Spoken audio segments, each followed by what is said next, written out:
Taking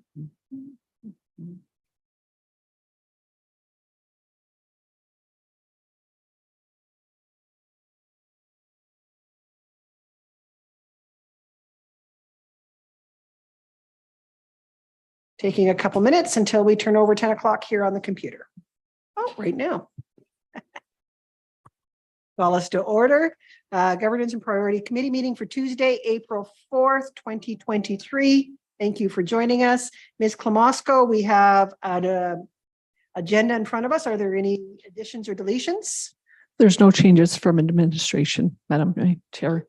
Look for someone to move that. Councillor Lewis, thank you. All in favor? Unanimous. We have previous minutes, the March 7th, 2023 Governance Priorities meeting. Councillor Wanchuk will move those. Any comments, questions, errors, or omissions? I'm seeing none. All in favor? That is unanimous. Thank you very much.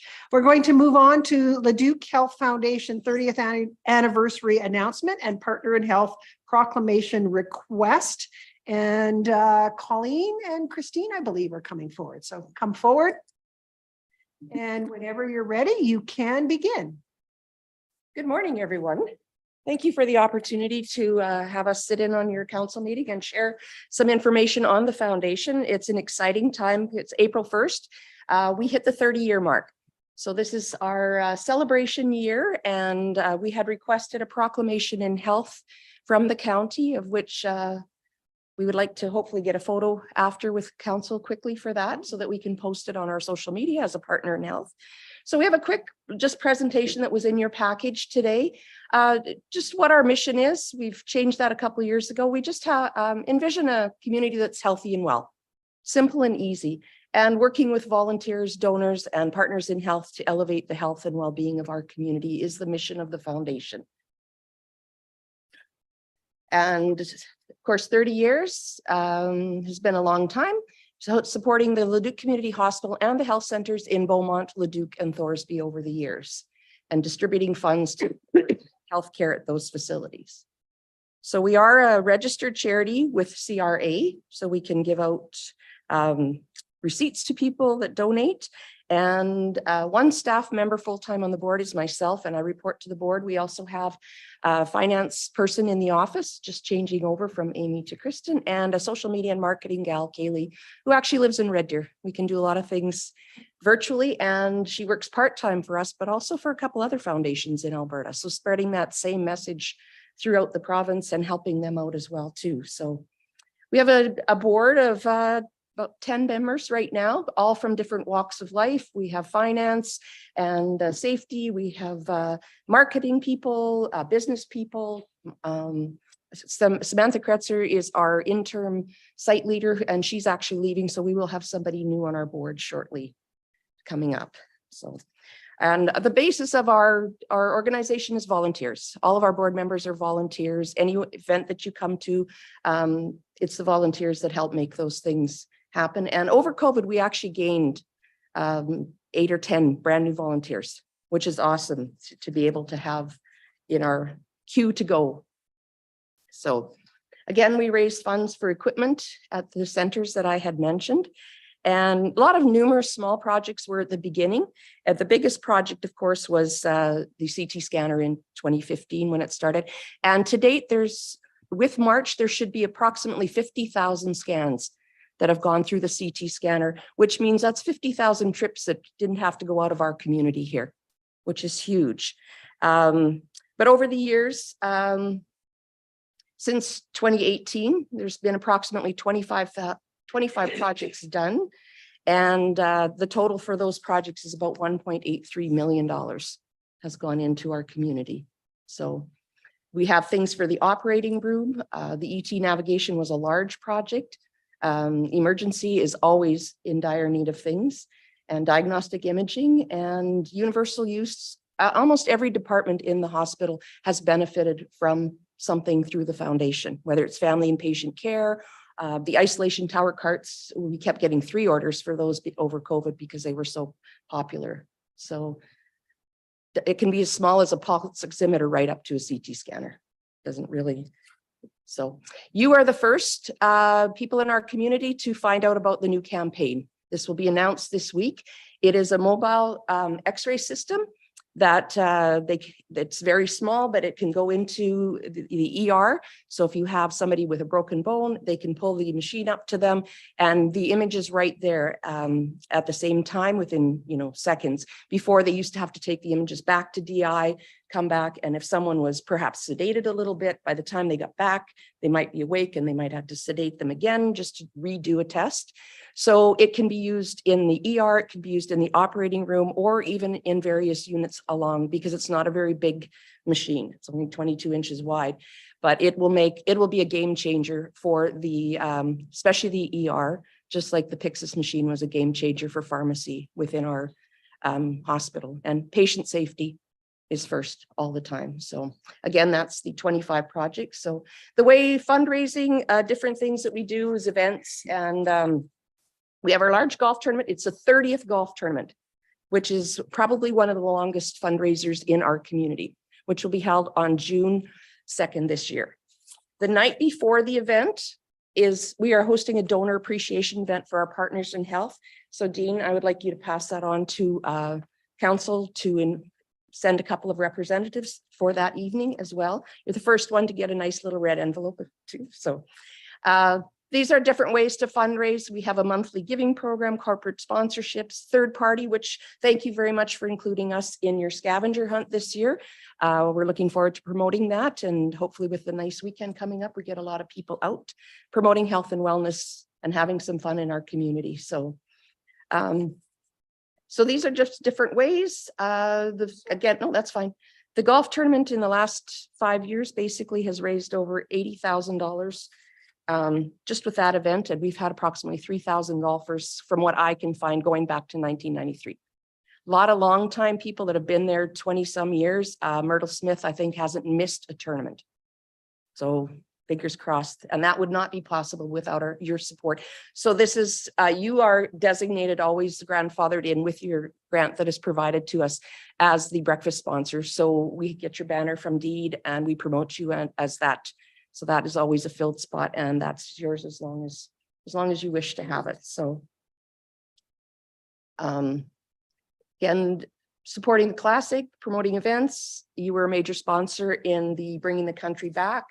And it says 38,000 and plus through support and grants. And I look back and it's closer to 49,000, not including this. So we know that there's lots of choices to donate and support in our community, but we're very grateful for what the county has done for us over the years. And we thank you for being a partner in health with us. So I'll pass that on to Dean as well.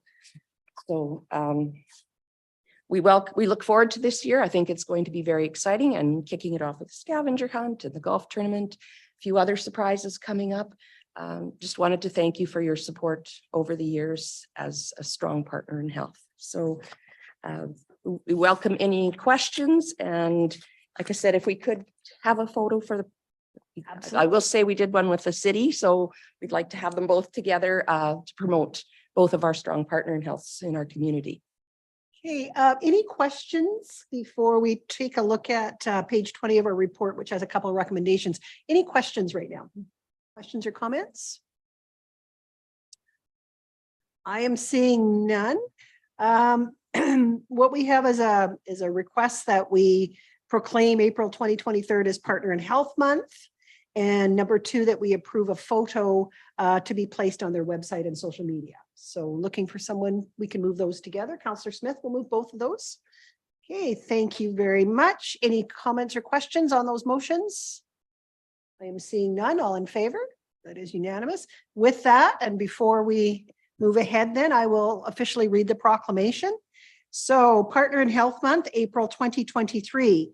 Whereas health is much more than the absence of illness, it is the complete state of physical, mental, spiritual, and social well-being.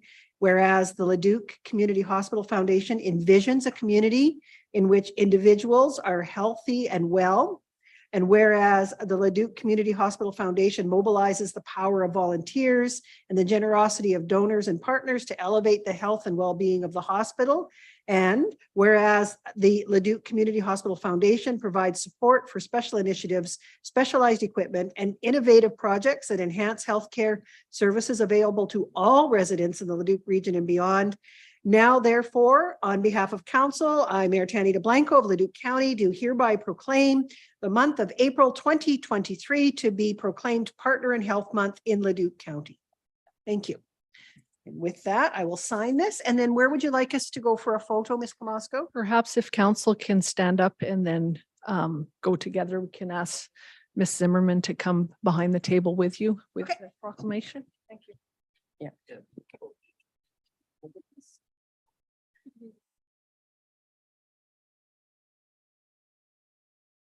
This way. Yeah.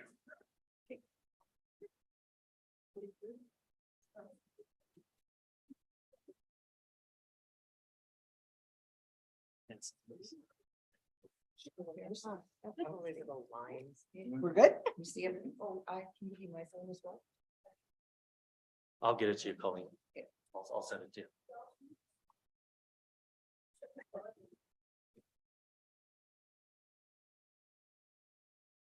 Thank you.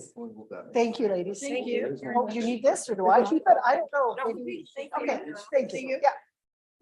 I would also just like to say a thank you to Dean and to Sarah and Andrea for communicating with us and Sam and over the years. It's been a great. Absolutely. And thank you for that, those comments. We know that our administration works very hard to connect with you and other agencies in our community to ensure that Leduc County is first and foremost in people's minds. So thank you for that. Thank you. Councillor Lazer? Yeah, Colleen, I should have asked just a little while back when you said questions, the new machine, when do we expect to be thinking of maybe getting that machine, the X-ray mobile machine? I have been informed that it's been ordered and we just don't know how long it takes. Also, it's already that quick. The Pixis machine was complete, thanks to our community, a little bit ahead of schedule. So it's nice to be able to announce the new project. It just is timing of when they can get them here. I would think it wouldn't take too long to come. Thank you. So, Thank you very much. Good question. yes. Thank you for the opportunity. Thanks again. Have a great day. Have a nice Easter. All right. Happy Easter. On to Mr. Honesty and Miss Russell.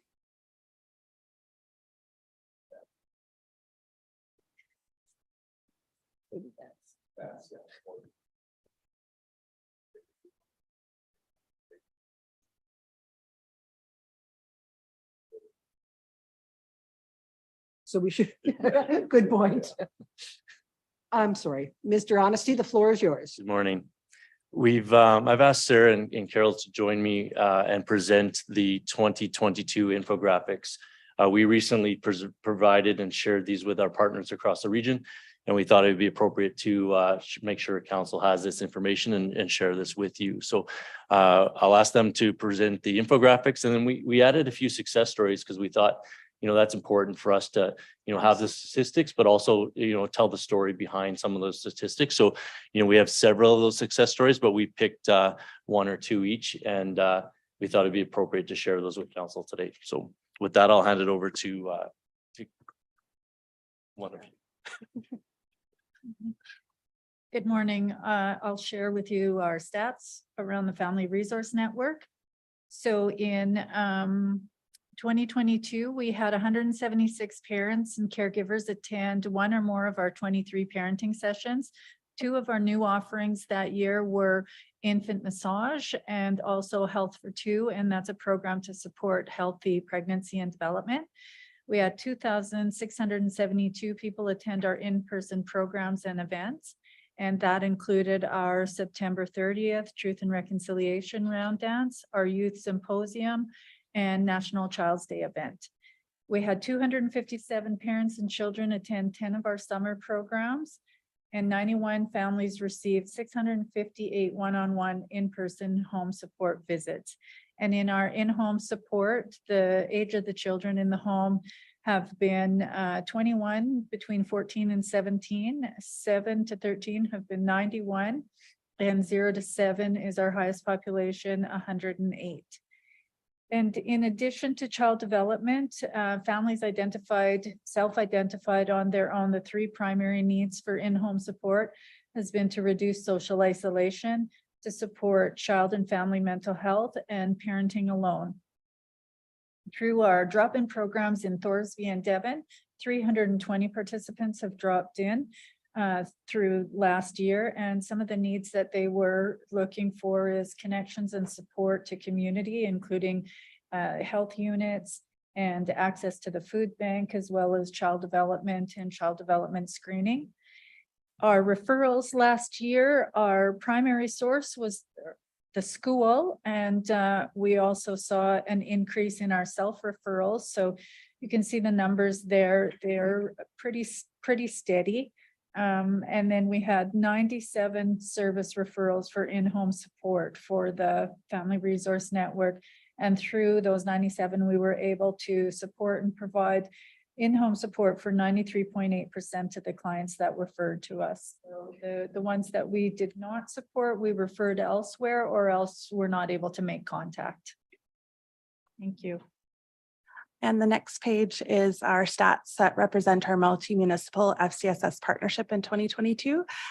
There was staff changeover in all our communities, Kalmar, Thorsby, and Warburg. So it was a bit of a challenge to collect all of the stats and know that they were a good capture, but at the same time, they were an increase from the previous year in many categories.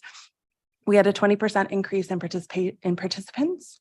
Also a 65% increase in volunteers. Oh, wow. The number of workshops and sessions that we ran was similar to last year, but participation was way up by 300%. Last year, we only had 661 participants.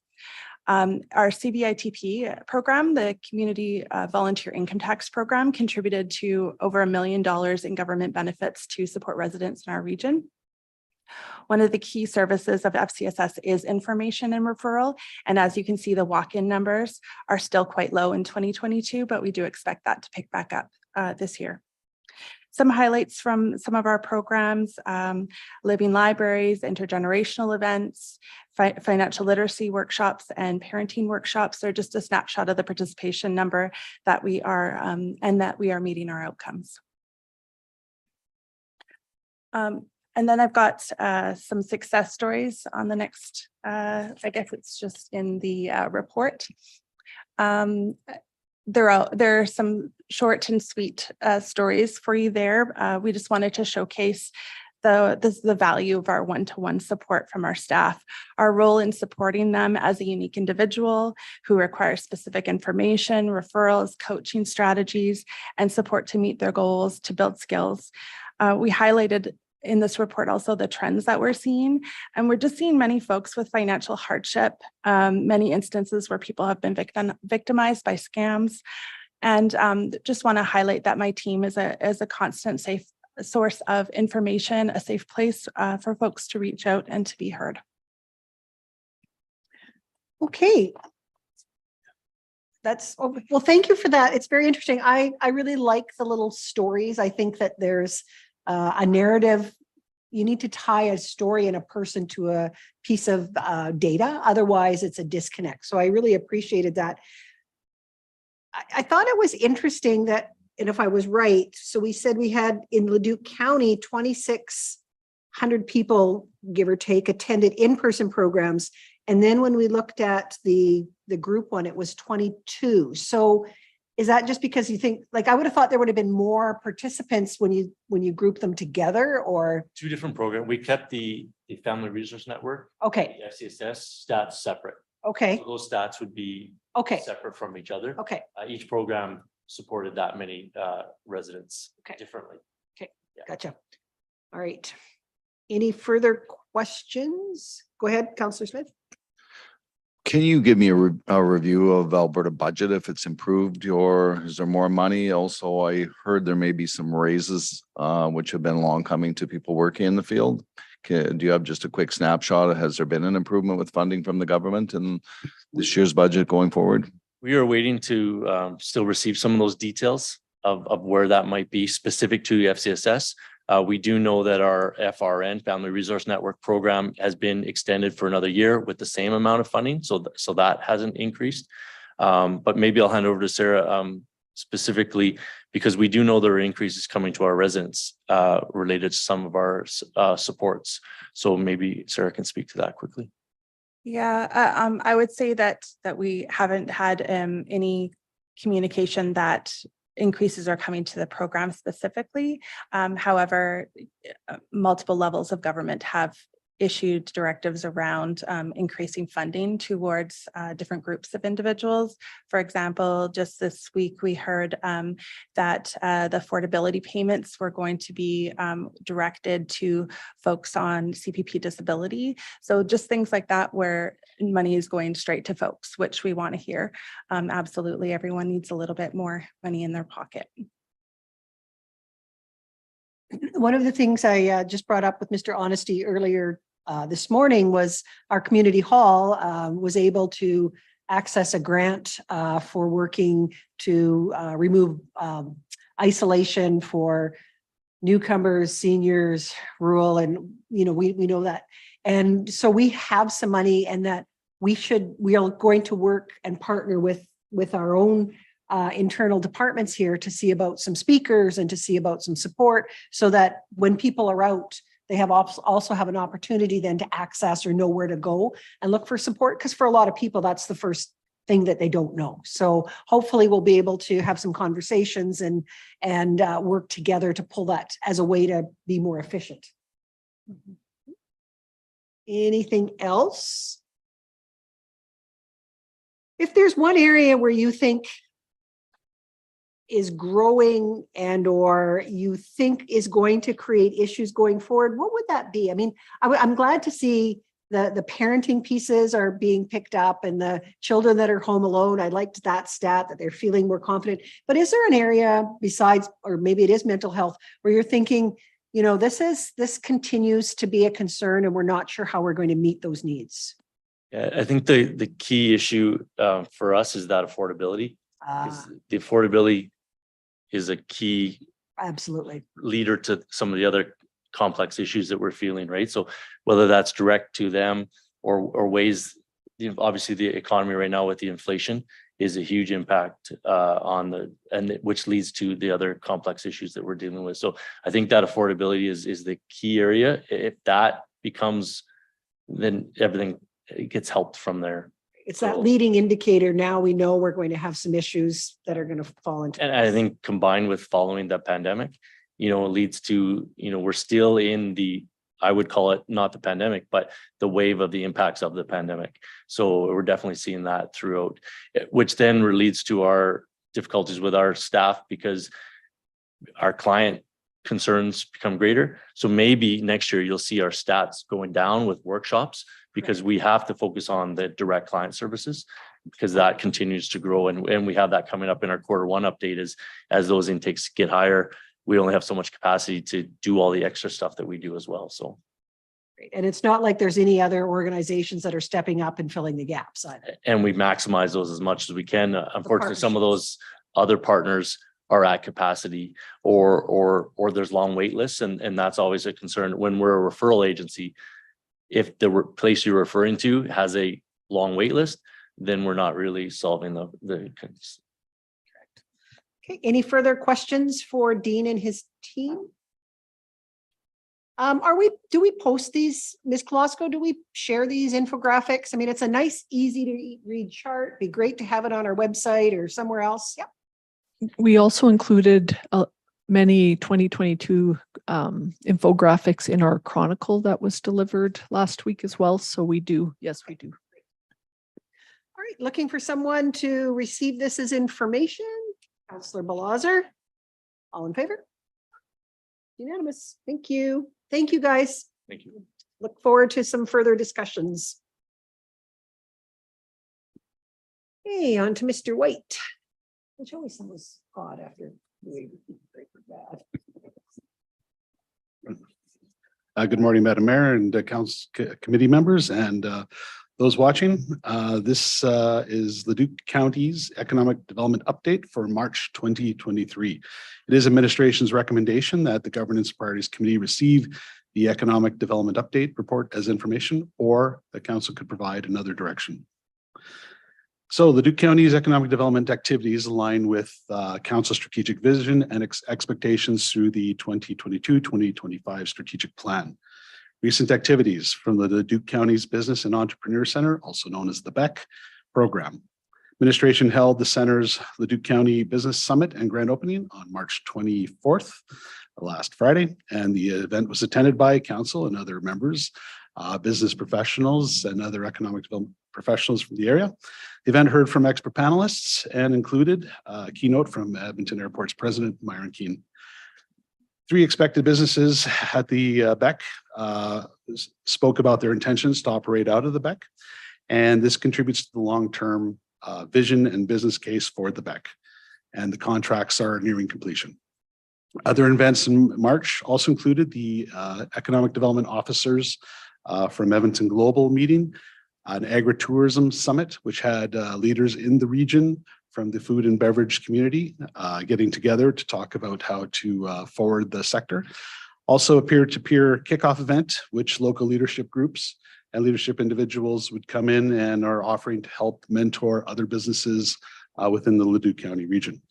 The Collaborative Economic Development Group also met, and a mini entrepreneur market pilot project also occurred last week in the BEC.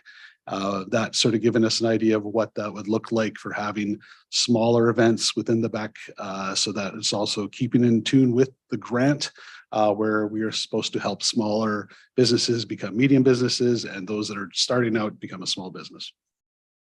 Leduc County's Economic Development Measurement Program, as part of your package, you'll see another addition to the dashboard that we are working on through Salesforce. As per the committee's recommendation, we are adding the websites that'll show up as next month, since our website just got launched recently. But we want to make sure that we identified that. The system is also connected to Leduc County's website for the economic development. And thanks again to Communications Group for their stellar service under intense time constraints to get that off the ground. This will also ensure that our connections with those investors and existing businesses will go directly into our system.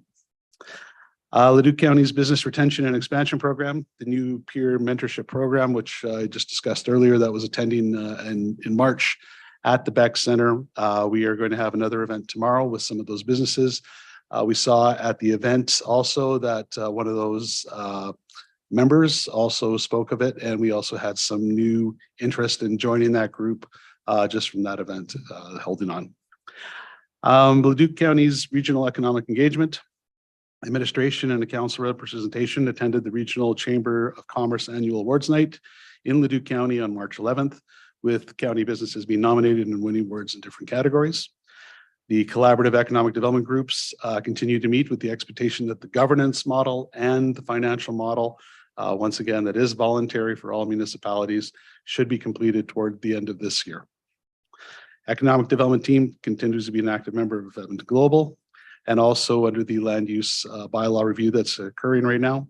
And we're also having much more meetings with developers, which Economic Development is spearheading, where we are meeting with members of administration who have been very cooperative from planning, engineering, and utilities, helping us provide those that are interested in investing with that development certainty and to identify anything that could be a considerable impedance to their making a decision on a property, because usually it's a very quick turnaround and there's financial considerations with investors and such.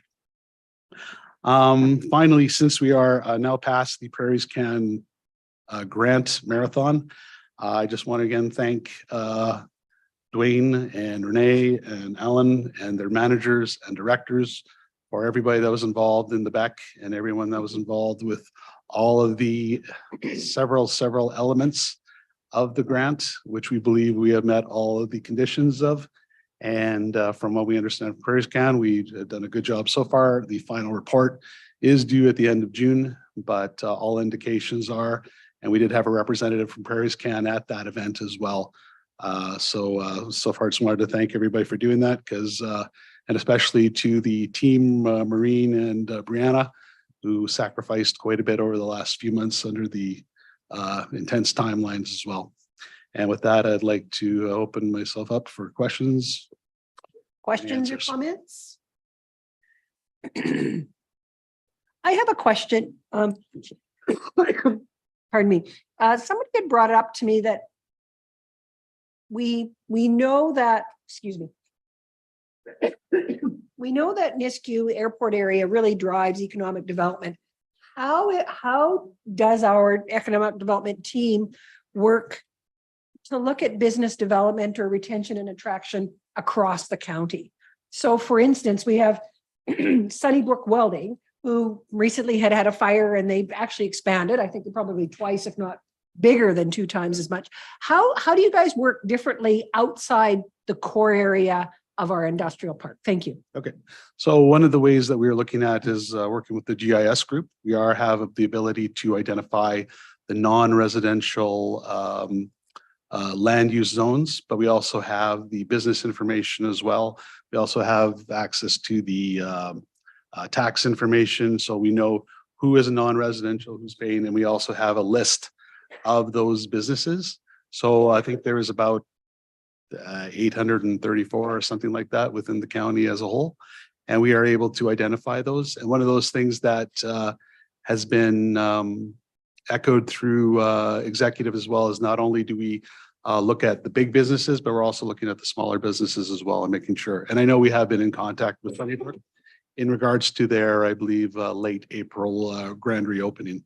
And we have been in contact with them. And I know we have that on our calendar. Councillor Balazer. Yes, thanks, Tanny. I'll take that from you. You can get rid of your cough. Yeah, during our opening the other day, I was sitting with Warburg and they did appreciate the comments and things that were made. They also brought up when we talked about the price of land in Nisku and Chris Pankett says, I can sell you a whole quarter of land for $700,000. Have we thought of or do we look at actively sending people out to areas like that where the land is far cheaper and more accessible to buy? I would suggest that at the end of the day, for a business to land anywhere, it's all about return on investment and access to market. And I'll probably say that ad nauseum over the next couple of years. But when they are going farther out, because the land's less, cheaper, do they have access to the services? Do they have access to, is the road strong enough to handle that many trucks? Is the zoning set up for that? Is there environmental concerns? So normally when they come to an area like Nisku, it's because they want to be around other like businesses, other transportation infrastructure and access to those markets. But as far as this team is working on, we are also looking on what happens after 2030 when Nisku's filled. Like where's the next place to go? And we do know that there are other investors and other people looking in the county as a whole. And I do share that with my GM on that, but of course it's business to business, but I want to make sure that he is aware of what's going on, that I'm not just telling him that it's a business that I can't talk about. It was interesting to hear as well, the comment about, what could we do differently to attract more? And it's actually pieces that we're working on currently, right? We're working on the redevelopment of the central Nisku area as a way to look at some of those big lots and update them and make them more attractive. We have been having the conversations about broadband and what does that mean in the industrial park. And the third piece, and you touched on it, Mr. White, is that notion about other services like power and is there enough power for whatever you're putting in, which again isn't in the purview of a municipality, but we need to work with the power providers to ensure that we are ready. If we say we're investment ready, then that's part of it as well. So no, and actually the certainty of power is actually quite a critical component to a lot of businesses, especially in manufacturing. If you look at some of the food services, which we're seeing more in the north area, anytime you were having some sort of food production and there is a blip in the electrical, that shuts you down for 2 days. So that certainty of power does, make a difference. So I'm just going to turn to Mr. Grayston then. Do we have a process or are we working differently then with our power suppliers to have those ongoing conversations so that we can provide to our investors the certainty that we believe they need? Thank you. And sorry to put you on the spot like that. Yeah, Nope, no Wayne's not problem. here, so I had to put someone on. Just a couple of quick comments. We're doing analysis on a number of utilities, focused mainly on Nisku, mainly because of the historical side to it and the vacancies that are there and new developments that we're under pressure to move forward with.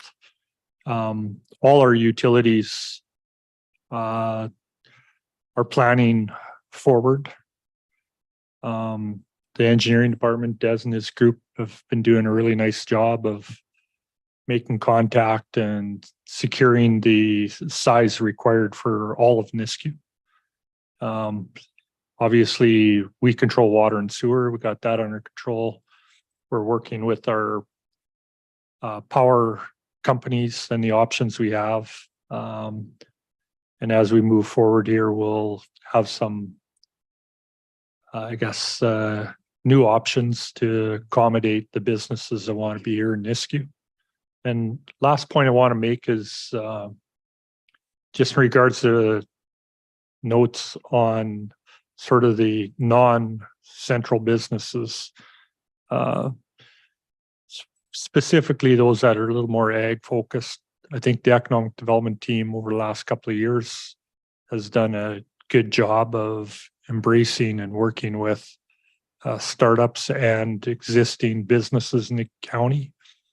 I believe over the coming months, year, 2 years, we're probably going to be moving on enhancing that. We've learned some things, I guess, even in the last couple of months about some of the challenges they have and possibly a role the county can play. So things are moving ahead nicely. I think we're going to have some good growth in 2023. I'm anticipating. So nothing but positive at the moment. So thank you. Thank you for that. Councillor Smith? Going through some of your economic development, again, some of the real concerns they have in this area is unskilled labor and skilled labor. There's a workforce in the high schools and the registered apprenticeship program.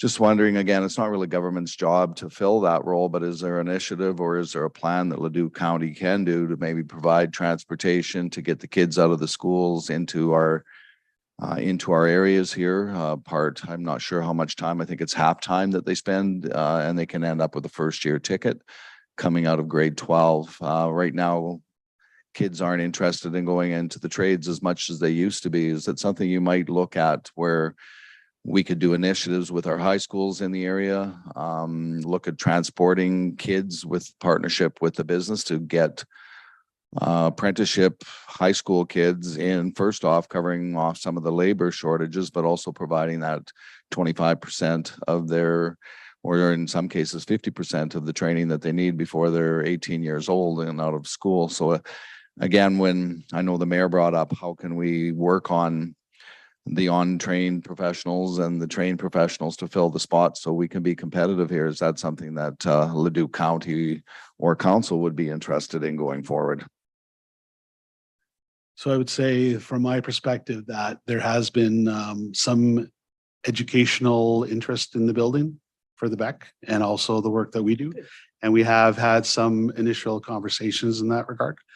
But I can definitely take your comments and some of your suggestions too, and then work with Maureen on that, who is working on the that deficiency that not only is happening here but everywhere else, and what we can do on our own as opposed to waiting for somebody to come help us.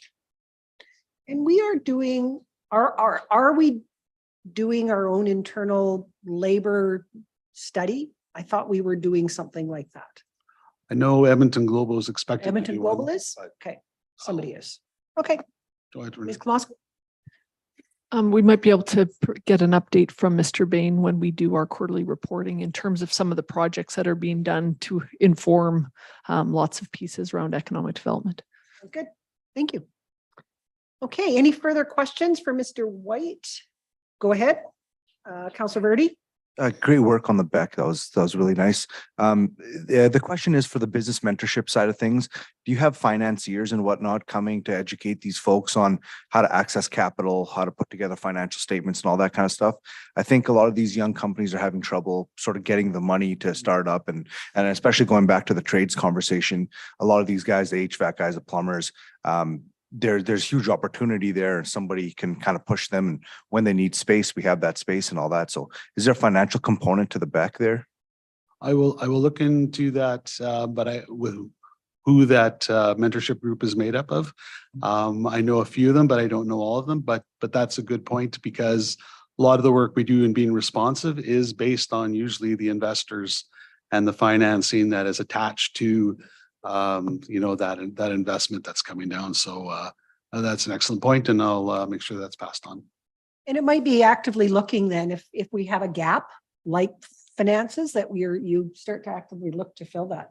I agree with Councillor Verdi. It was a great opening of Beck. It was great to have the announcement of Chartier coming in and using that beautiful commercial kitchen, which means there'll be nice pastries up the road, which is never a bad thing for anybody here. But just a great vibe at that meeting. And thank you to your team. I'm sure it was a lot of work. It always is at the end, but enjoyed it and look forward to the reports telling us about how we're moving people ahead through it. So with that, I'm looking for someone to receive that as information. Councillor Verdi, thank you. All in favor? That's unanimous. Thank you. Okay, Ms. Klamosko, I believe the next big report is yours. Yes, thank you. So thank you, Madam Chair and committee members. So this morning we have our senior management team here to present the final quarterly reporting for 2022. So next week we will be having our audited financial statements coming forward to council for your approval. But this week is when we have the reports presented in a format that is the most familiar to council in the way that we present throughout the year.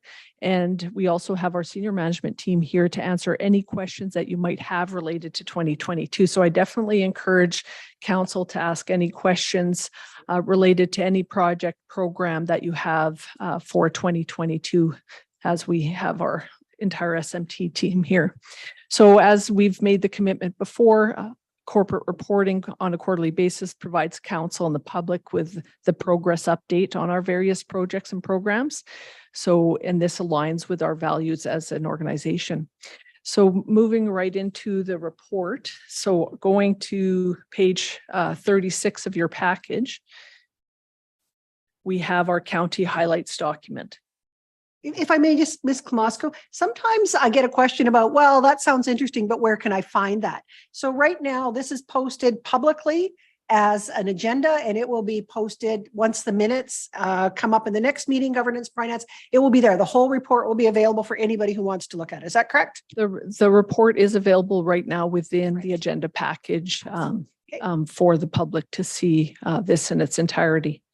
Okay, sorry, I just get that question sometimes, and okay. Perhaps I can look into ways that maybe we can put the information in a different way on the website. So to link it back. To have it more accessible as opposed to having to go into an agenda package. Thank you. So we have the first document that we have within the package is the county highlights document. So within this document, we pull information from all of the department reports included in the package just to highlight some of the work that was done in Q4. And then in every department operational plan, every department can speak more specifically about some of the highlights that they had within their department in the quarter. So we've just to speak to a few of the highlights on this first page. I would say the first highlight is the completion of the next phase of the Nisku Spine Road occurred in Q4, and we had a ribbon cutting ceremony and road opening on October 28th. We had council approve the 2023 interim budget at the end of November, And within that was the approval to build a new fire station at the Edmonton International Airport, and that project has commenced in 2023. So, there's many highlights that are provided here, and I will go through the report. And again, if you have any questions about anything that's provided, please Absolutely. ask them as we go along. Right. So I'll just watch for hands. If you need a question, like you said, we have our directors here. We can provide the responses right away. So Yes. So those are the highlights for Q4. And then we have a revenues and expenditures, just a bit of a graphic just to show our revenues and expenditures for the entire year for information. And then going to the next page in county highlights, we have a real estate market activity report. So it summarizes activity that occurred in Q4. And then also we provide a summary of how we had some 2021 Q1 data as well, just in comparison to the Q4 information. questions on that? Councillor Lewis? The market activity, is that for all of 2022? So this would have been Q4 That's just only. Yes. perfect. That's a Thank you. busy out there. It was. Yes. So going into NISCU lease rates. So just a little update on what's happening in the market relating to leases. Going to the next page, we provide a listing of various development projects that are going on and the status of the work that's being done at the various projects. So there's a page of documents there with lots of work occurring within Leduc County. Moving to the next page is our information on permits. So we have development permit, building permits, and safety code permits. So we show the information for the quarter as well as some year-to-date figures for 2022 in total. Questions on permits? Okay. Then we have a short section on our health and safety. So some health and safety initiatives and a summary of some of the health and safety stats for Q4 as well as the year-to-date totals. Councillor Lewis? 59 for year to date for number of incidents seems pretty high. What is compared to last year? What was our number? And I guess what's classifying as an incident, right? Like it's not a paper cut. It's not, I don't know. It just seems really high.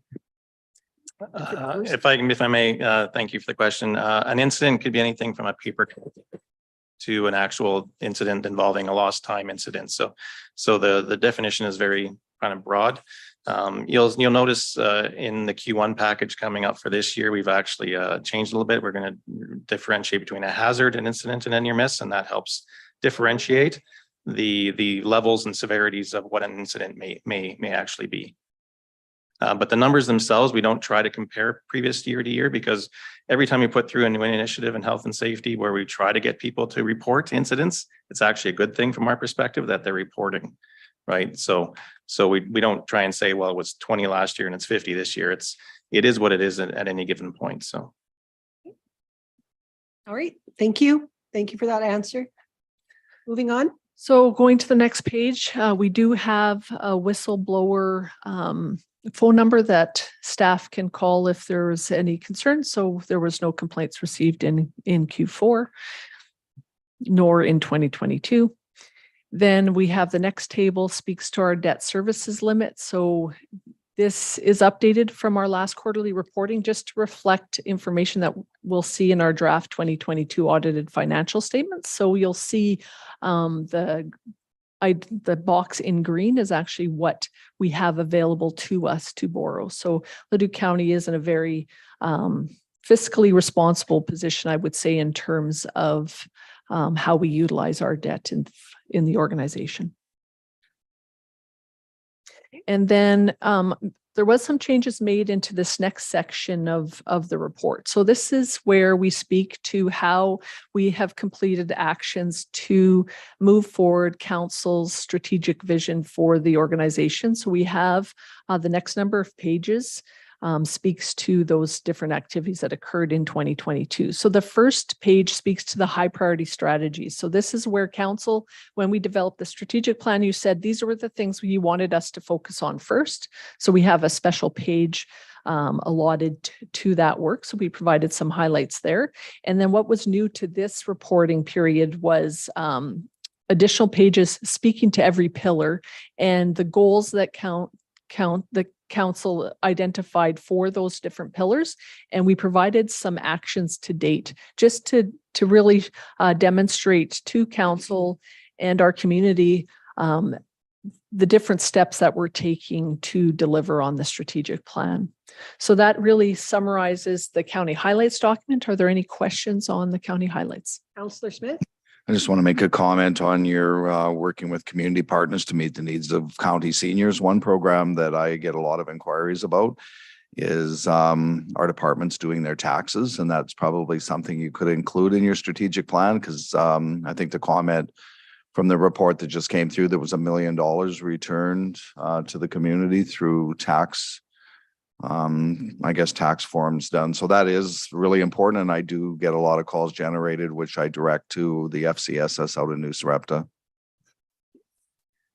Thank you for that. That is absolutely an area that we could provide a bullet status update on, just because that is work that is done every year within our program.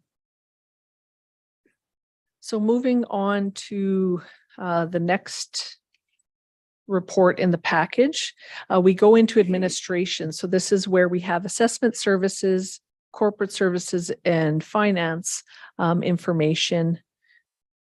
So we'll start with if there's any questions on assessment services. Typically, I don't go into detail on every department, but if council has any questions related to anything with assessment services, I'll be happy to answer those. Assessment services. Okay. Seeing none. Okay. Then we go next into corporate services on page 61. Okay. I have and I don't know if maybe this isn't the right time to ask the question, but I will anyways. One of the pieces when council does their evaluation of our county manager, we always get a question about, do our employees have access to professional development? And we all go, well, gee, that's hard for us to rate. How could we look at this form, for instance, or how could this form help to let us know that, yes, we've done 7,000 hours of PD in the last hours or the last year or something like that, because otherwise it's one of those, we know it's happening, but we just don't know how to measure it or how to get that, it's not our, I'll stop there. I'm now starting to make no sense. So we do have an administrative directive that we follow in order to have a process established that staff can apply or make application to be considered for various professional development opportunities. So that is, we've been refining it every year and changing some processes. So I think we'll be in a better position this year to have a more consistent process like what we did for 2022. So we do have an administration directive that we roll out to staff through our performance evaluation process. There's also a component around professional development. So a conversation is happening between every staff member and their supervisor around what professional development opportunities or what we want to look at for the next upcoming year. So that is a process that is built in to our administrative processes as well. And then, we do have, information in terms of budget dollars that are put aside even within the corporate services budget to support professional development from post-secondary, when it's post-secondary requests. So we do have budget within our corporate services budget to support that type of education. And then within our departments, we have budget dollars to support attendance at conferences and different workshops and those kind of things. So we could perhaps have some conversations administratively about how perhaps we could work in within the department, highlight some information related to that piece around professional development, because I think the one thing when we've approached the reporting for this package, we have focused, we have not put a lot of focus on those internal things that we do within some of our departments that do internal support. So we can talk about that and see how we could bring in some information for council related to that. Be great, Ms. Klosko. It's just, like I said, we know what's happening, but we just don't have a measure. And if it's not that hard, it would be great to know overall, or 85% of our, whatever it is, employees attended a professional development. Doesn't have to be, lots of detail, but just that confidence that we know it's happening. Thank you. Okay, thank you. So if there's no questions for corporate services, I would go to page 71, which is finance.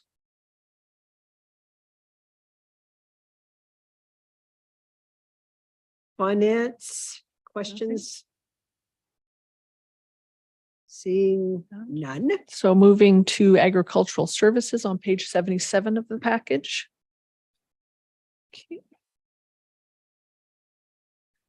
All right, and seeing no questions, going to enforcement on page 85. And again, if something comes up, if I move too quickly, please, we can always circle back. Absolutely, just call out the number of the page and we'll go back. That's right. Going next to engineering on page 94. Engineering questions. And one of the pieces I see, goal 2, page 95, actually is talking about what Mr. Grayston was talking about, the third-party providers for utilities for capacity. So we are working at it at lots of levels, which I think will give confidence to any investors coming to the county. So that was a comment, not a question. Thank you. So the next department is Family and Community Support Services on page 103.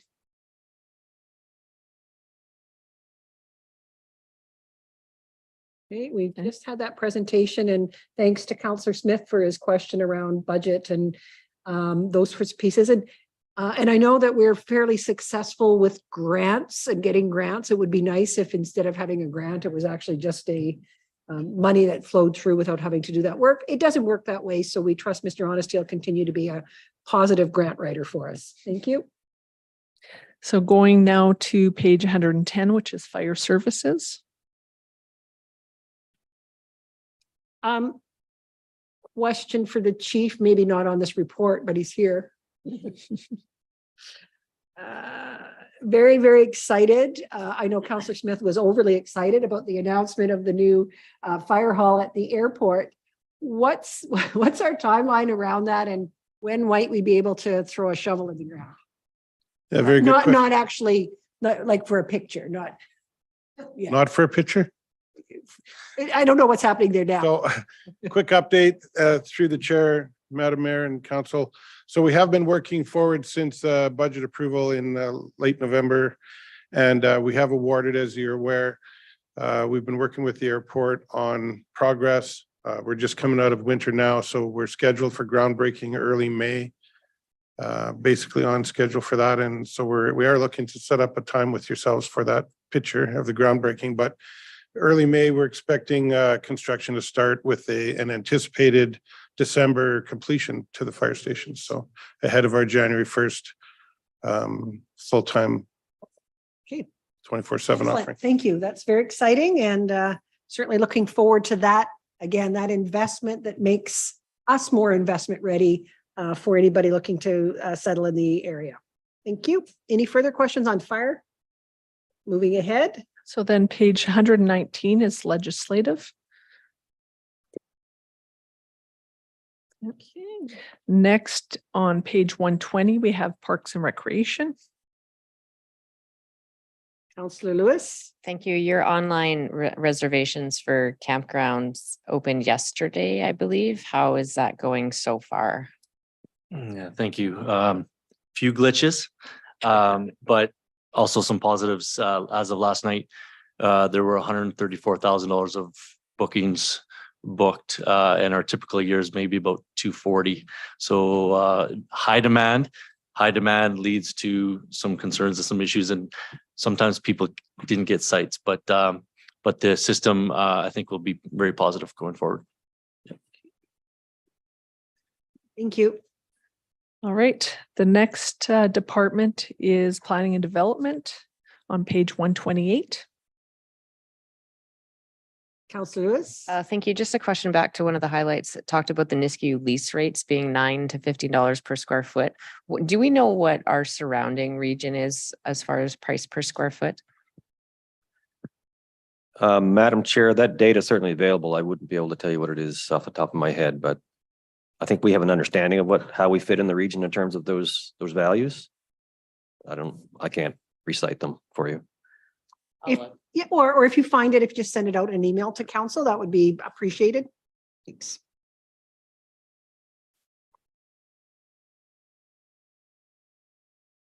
I'm looking, Mr. Bain, page 133 of 173. It says completion of a new county council policy to guide the county's participation in the siting of new telecommunications towers. We know that the ability for our administration to influence those kinds of decision currently doesn't exist, correct? Or it does exist? That's correct. It's not an area that is subject to municipal regulation. So we don't regulate the siting of the towers. The policy would be particularly around the public consultation requirements that we expect as the local authority, which is where our influence exists in this area.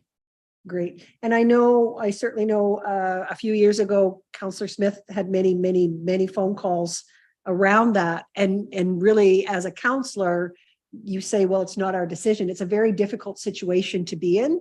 So I think that if this at least bumps up around the engagement, then we're clear about what our role is, and that might help. Hopefully the province will look at this and provide us an opportunity to have some say in those kinds of decisions. I agree, Madam Chair. It's a very poorly understood area of land use regulation. And it's an area of confusion for sure. So the generation of a policy would help, I think, improve some community understanding around how those things are managed. Councillor Smith or Councillor Lewis? Thank you. I have more hair than he does. Well, a little bit. One of your highlights talks about the Royal Oaks, the extra work that we needed to complete. So the fencing was completed and the sidewalks. Is there still a couple outstanding items that need to be completed there? So, Madam Chair, the outstanding components were broken down into landscaping, fencing, and road/sidewalk work. So those are all completed in 2022 with the exception of landscaping. And the work is underway to get those services contracted for completion in 2023 at the moment. Yep. Okay, good news. Yes. Councillor Verdi? Sorry, just a little further on that. I'm actually meeting those guys tonight. Is there timelines for that work, or should I bug somebody else about that? Madam Chair, I'll defer to Mr. Grayston. Mr. Grayston? Nope. I mean, Grant can respond accordingly to it, but I just want to know, we've received a request for information on this.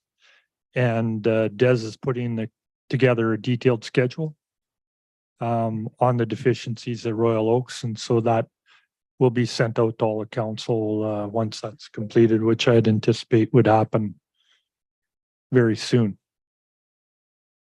Thank you.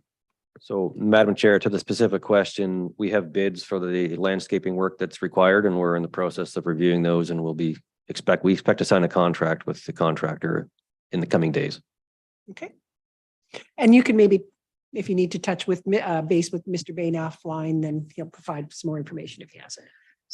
So just to follow up on the question that came up earlier in the meeting, perhaps Mr. Bain could just provide a bit of an update on some of the work being done around workforce analysis.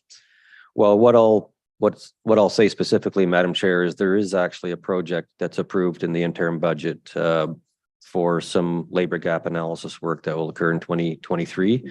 Mr. White's comment is quite correct. That's generally in Edmonton Global's purview. And the work hasn't been quite scoped yet. It's what I would say is an outflow piece from the investment strategy, a document that council will be considering, I believe, later this month So once we have that in place, then we have our target sectors confirmed. And that's a necessary piece of information in order to inform the analysis around workforce analysis. Okay, good news. Okay, thank you.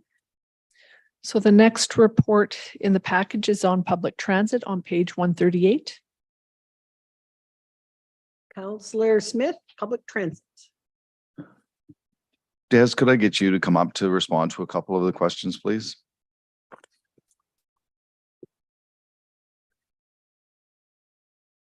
Looking at some of the challenges and variances that we have, enhanced transit expenses were higher than anticipated. Ridership was less than anticipated. Leduc transit costs were higher than anticipated. And it looks like a position for transit support in 2022 was provided by external consultants. Decisions on recruitment timeline for the position.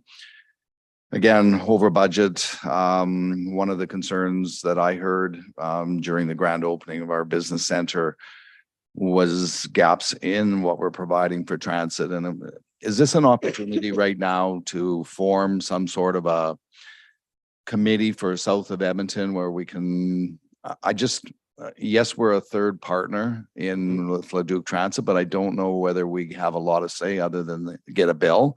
I'm just wondering and looking for an opinion from you. Is the time right to reach out to the city of Leduc and tell them we'd like to be a little bit more involved in the decision making, having somebody maybe in that office, which is making decisions other than when to mail us a bill. And of course, the city of Beaumont, their transit agreement is coming up. Is the time ripe to get together with Beaumont, city of Leduc County, and look at how we manage the business that we own a third of and how we can maybe control some of these costs? Ridership, that's pretty anticipated. That tells me maybe the routes aren't where they need to be and then higher than anticipated costs. We really don't have a say other than to pay the bill. Could I just give an opinion if you could see some improvements in the management, in our say, and how we can control the cost overruns? Absolutely. So as far as Leduc Transit itself, it's, as you know, it's a joint venture between ourselves and the city of Leduc. So that's the two partners that affect the decision-making process. As it sits right now, we are much more involved than perhaps we have been in the last few months. I've been passed on this portfolio, so now I've been more heavily involved. Rick Thomas, previous individual who's responsible for this, did an outstanding job. I have to live up to his expectations here. So the first little bit is to allow me to get up to speed, and now we're fully engaged. So you will see an improvement here. Certain things that we do have control over, routing, that sort of thing, we can dictate through the agreement itself, and we are reviewing that on a regular basis. We've just in the final phases of completing the transit analysis that was scheduled to be complete last year, but the EMTSC did create some challenges and deferred that to this year. So that'll be coming forward to council and outlining what type of routes would be most advantageous to the county and to the residents within the county as a whole, not necessarily just Nisku. As far as a third partner, you referred to the city of Beaumont. We have had discussions with the city of Beaumont as Leduc Transit, as a joint venture, to discuss how we could potentially provide service. So that's something we're looking at right now. And we are reviewing the routes for that this week, actually, to see how those would benefit the city of Beaumont to provide the level of service that they need, but also what type of ancillary benefits they may bring on to the county as well. A road, let's say downtown Road 510, would provide better services to areas like Royal Oaks and North Nisku that we may not necessarily have in place right now. So I think that what you're going to see is an improvement, and there'll be a more fulsome discussion in the near future about that. The last thing I do want to highlight is, as far as costs beyond our control, is as part of the airport accord, we do pay for transit on the EIA proper.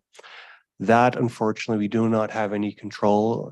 That's free transit within the airport boundaries, and we're compelled to provide that. It's a joint cost between ourselves and the city.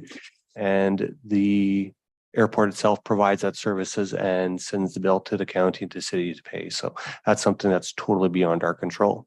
The one thing I do want to highlight though is in the last public works meetings, we have highlighted the transit numbers year over year, and you can see that there's been a steady increase. So while we were below historical numbers in 2022, the first few months of 2023 have exceeded pre-COVID numbers. So that's a good trend as well.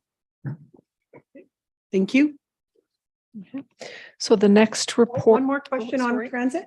Yeah, while we're on transit, I don't know if you've given it any thought, but has there been any conversation as far as the Calmer, Thorsby, Warburg transit in and out of them communities?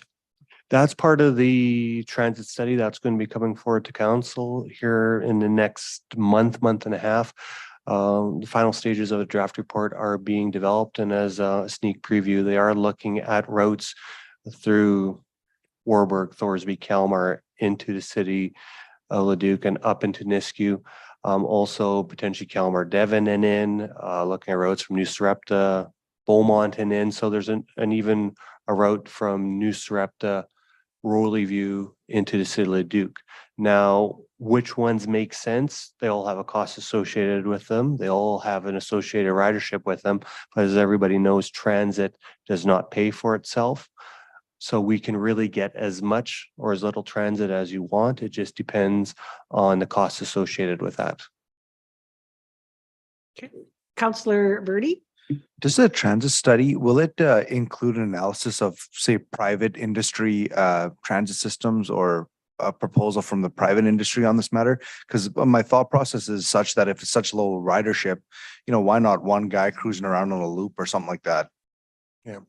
The joint venture right now, it's actually provided through a private contractor. So we don't own the buses, or I shouldn't say own the buses, I'll back that up. It's being provided by PWT. So we do have a private contractor providing that. Any type of service that you would receive from a private contractor, there'd be a set fee associated with that.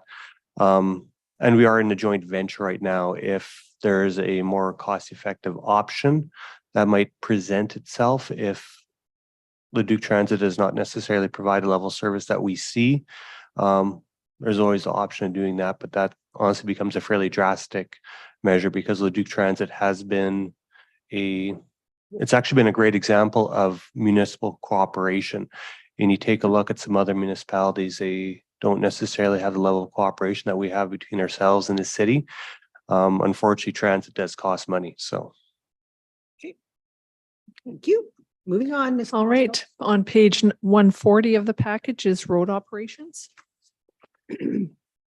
Councillor Lewis. No questions, just a comment. I think 2022 is the year that I have had the least amount of concerns come to me about the roads. This winter was incredible. The roads, they were always done. So I just want to send a huge kudo to you and your team for making my life easier. Wow, I got a tough question now. That's awkward. No, I don't have. Division 2 anyway. I don't have a tough question. When you look at the work that you do, you provide leadership to Mr. Broadbent. One of the things is you seem to be the one that's going to be hit most with any kind of cost escalations, be it fuel and parts. And how do you manage that budget in a way then that makes sense? So, I mean, what are we now up to $1.40 for fuel some places in Edmonton? So how are you managing that? If that's a fair question, I don't even know if that's a fair question, but you are the guy that kind of is moving the most amount of equipment. Mm-hmm. Yeah. So there are some things that we do our best to forecast, right? So fuel, like when we're doing interim budget, we are forecasting fuel based on previous years and anticipated costs. So there is some certainties there. Where we become most vulnerable is equipment, machine, and parts, right? The cost escalation, and this is a conversation I've had with our county manager, right? Trying to hedge ourselves a little bit over the next coming years on those inflationary costs that we have no control of are tough to manage, right? And you can see it within my variance reports, right? Because some of the parts and supplies and services that we got or received 3 years ago relative to now is, 175% more than what we paid before, right? So yeah, we are watching that. There is some vulnerability. Every decision that is made on a piece of equipment is through the lens of myself and what is the best decision for a county taxpayer. Yeah, it must be difficult. And we can't have a whole bunch of transmissions just waiting in the shop for something to go out because we bought 10 ahead of time, right? So no, I appreciate that management. Like I said, you are moving the most amount of equipment. So I think you probably feel it the most. So thank you for your work on that, Councillor Smith. Just again, through the review that we get at the end of the week, I see that is it your road manager position is still open. Of course, it's not ours to worry about. I just worry about your capacity going into construction season. Has that position been filled, or do you see a timeline of getting some more help for your construction season? As it sits right now, we are continuing to recruit. We're in a good position right now with our service and servicing contracts for this upcoming summer. So we'll be in an okay shape to get our work completed. Thank you. Okay. And just before you go, how are roads looking going into road bans? How are culverts, flooding? What are we looking at? Yeah. So obviously Nisku runoff is complete. So we had a bit of a push there the week of the 24th where we ran some extended hours.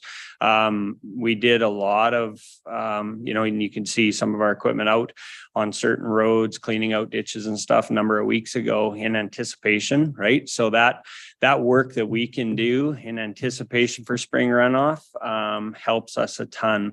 What we are seeing, depending on, there's still some snowpack in Division 1 and 2, a little bit further south, but we are seeing over the last 4 or 5 days, the elimination of snow is incredible. And there's, we will have to steam some culverts. We will have some water over the roads, maybe in a couple locations, but relative to what we've had in the past, it'll be insignificant. Perfect. Good to know. Because you've had some really tough years. Thank you for that update. Sorry, Ms. Kmosko, I just had to ask you here. That's why we're here, is to answer any questions. So we have the next set of reports under utilities on page 148. Utilities. Seeing none. Okay. And then under the other section, we have fiscal services and requisition expenditures on pages 159 and 161. So going now into our major and capital project plan. So we have the first summary is just looking at the two major project and capital project plans amalgamated together, just to give that high level summary of what occurred within the programs, what's been completed, what remains in progress at the end of the year, and the funding that was allotted to those plans. And then if we go to the next page, we have just the major project summary. So this is just looking at that one plan specifically. So again, the same kind of breakdown. So the next page goes into the project specifically. So the different color codes signify different pieces of information on the various projects. So we have provided a status update and then also a bit of some notes on the side of each project, just to speak to some things that occurred within those projects. So are there any questions related to any of the major projects in 2022? Any of those? Again, we seem to be working through getting them off the books a little bit quicker than we were. And if we don't, then there's a legitimate reason, usually a supply chain issue. Or vendor issues. So I'm okay with that. Anything from anybody else? Okay. So then going to the next page, 166, within the agenda package, we have our capital project plan summary. Again, that same breakdown of what's completed, what's work in progress at the end of the year. And then we go in specifically into our capital project plan that itemizes all of the projects that occurred in 2022 and provides a bit of an update on the various projects. We will go further into further detail after this summary into the road and bridge program. And again, here on this sheet in the description or the status update, you can see how much of this is being delayed for whatever reason, which is creating issues for us, but must be for all municipalities across Alberta, unfortunately. We seem to be able to order stuff and get it before. I don't know what happened. Definitely the pandemic has changed our supply chain in ways we never could have anticipated. Supply chain, perhaps. That's right. Okay. All right. So if there's no questions, we will move to page 169 of the package, which is the bridge program. So again, it details the bridge program in a little bit more detail and has the bridge files itemized and an updated or a status update on the specific bridges. Any questions on bridges? Go ahead, Councillor Scobie. I guess for Garrett, I'm a little surprised that we did that bridge file on Range Road 31 north of Warburg. I see it ended up coming in at $61,000. Did somebody go and actually see what they did? I know a lady phoned me about that. She was concerned they were closing the bridge down, and then I asked her afterwards how she made out with it, and she said they spent more time putting up signs and taking them down than they did working on the bridge. So it just concerns me a little bit. I seen that on the Thorsby Bridge also a year ago, that there just didn't seem to be anything done there. And we've got a bill here that, I'm not sure in a day how they come in and put in signs, and the next day they spend $62,000 and the next day they take the signs away. Just wonder what the process is to see what's actually getting done on these things. So what happens is upon completion, every single bridge has a construction completion inspection. So a staff member does go out and inspect all the work completed to verify against what's been charged for. So that entire process is in place. Yep. Forestry bridges aren't cheap, and the lion's share of work that you usually see are places you don't necessarily see it. So. Okay.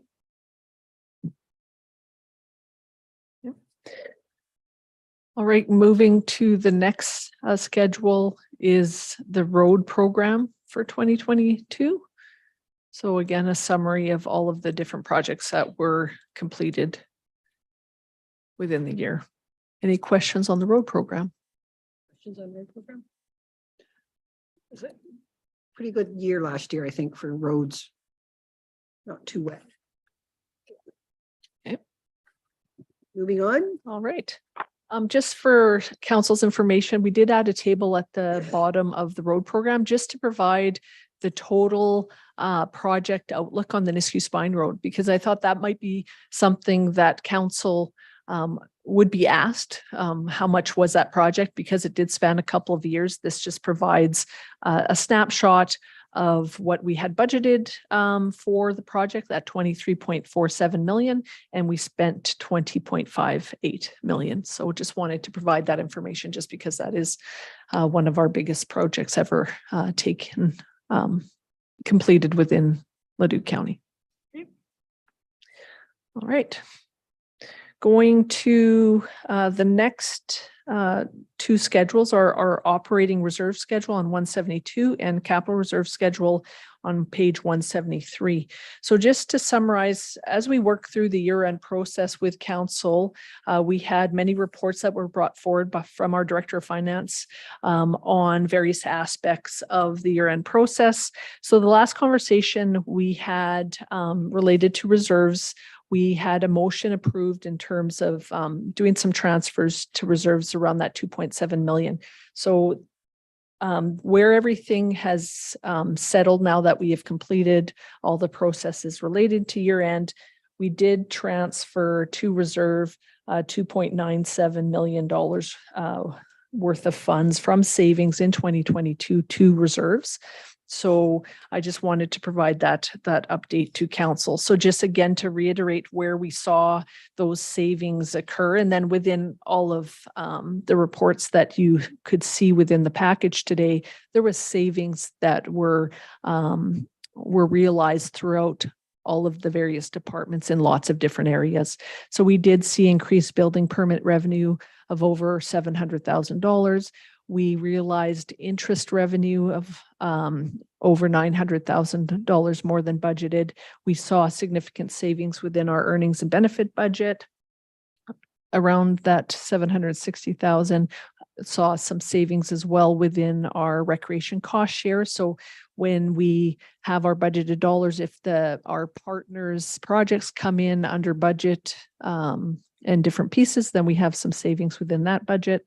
And then just some smaller differences that occurred.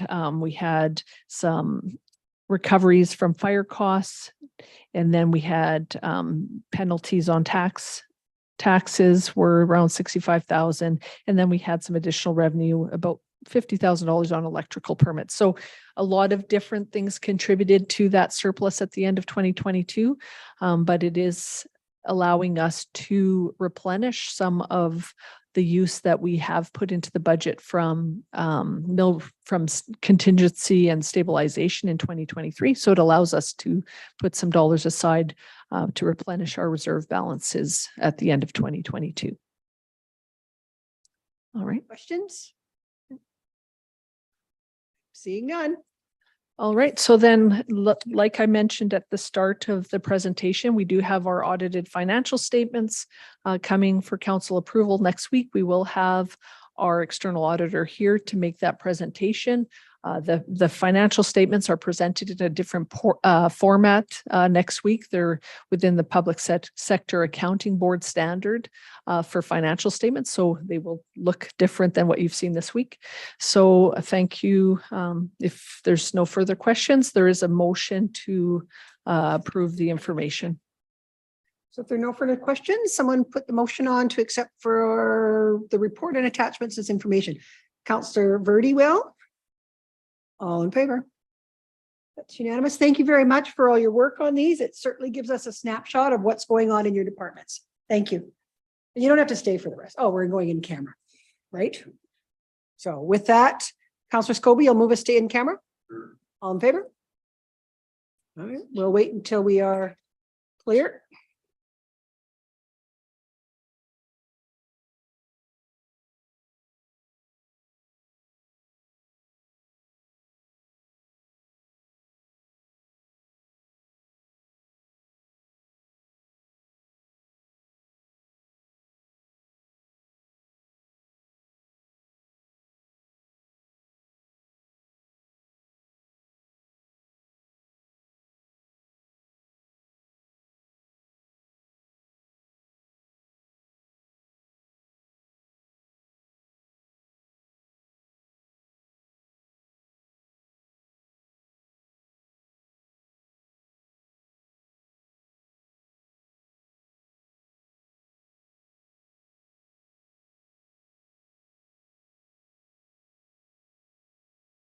We're waiting administration. Dwayne was going to meet with them last week or this week. And yeah, I don't know what happened. Haven't heard back. It said it was slowing.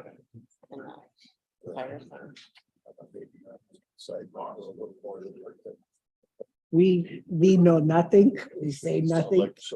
Yeah, Schultz. I wouldn't tell you if I knew. Okay, thank you very much and welcome back. We came out of our in-camera session. The only decision we made in that was to come out of our in-camera session. And with that, I will adjourn us at 11:41. Thank you very much for joining us.